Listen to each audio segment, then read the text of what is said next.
half of parents with adult children are financially supporting at least one of their kids over the age of 18. That's according to a report showing that this trend has been going up for at least 3 years and is currently hitting a high. So what's the growing rate for these grown-up kids' allowances? Gen Z is receiving $1,800 on average a month compared to just over $800 for millennials. But in this economy, how can you prepare yourself for this? And should you be saving for your kids' adulthood now? Emma Burleigh is a reporter for Fortune and joins me live to break down these fraught family finances. Emma, thanks for being with us. I'm fascinated by this topic and should probably be asking my mom for a little bit of an allowance too. This current trend, it's not just because Gen Z and millennials are sitting around unemployed, right? Right. This is a huge topic right now. I think a lot of people are surprised at how many adult Gen Zers and millennials are still being bankrolled by their parents. But as we see from other reports, it's not just Gen Z sitting around doing nothing. 92% of adult Gen Zers are full-time employed. So this isn't really a matter of them not wanting to put in the work to make their own money and make their own way, but rather so some life expenditures have become so expensive, especially rent. Wage increases have just simply not caught up with the cost of living, especially with mortgages and renting an apartment. So it's just a huge financial burden on them right now. So parents are stepping up to help ease that burden. Right. And I mean, I made the joke about asking my parents for an allowance, but in all seriousness, this is a reflection of where the economy is compared to where a lot of wages are for these people who are not, probably wouldn't choose to be getting an allowance. So the question I want to know is, where is the money going?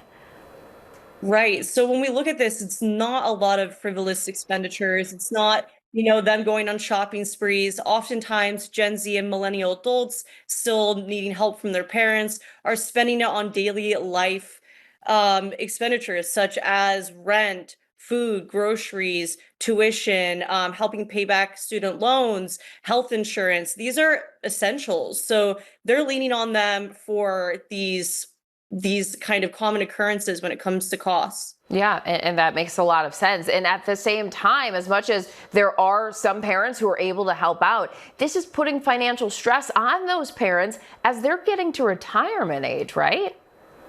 Right. So this has become actually a huge burden on working parents. We're seeing that working parents are spending more than 2 times more on their adult children than they are putting money into their own retirement and savings accounts.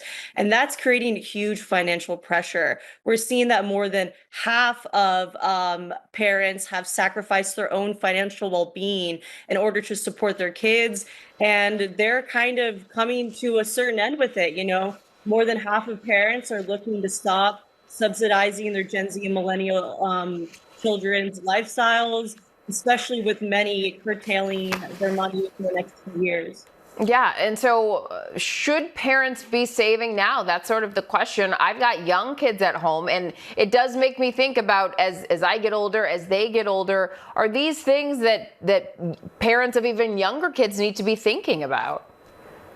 Right. I think that there's a lot of financial planning that people have to put in nowadays. 2 in 5 retired Americans say that they didn't save enough for themselves when it came to wanting to live their ideal retirement. So there are issues with putting in that financial planning, saving incrementally for both your own well-being as well as your child.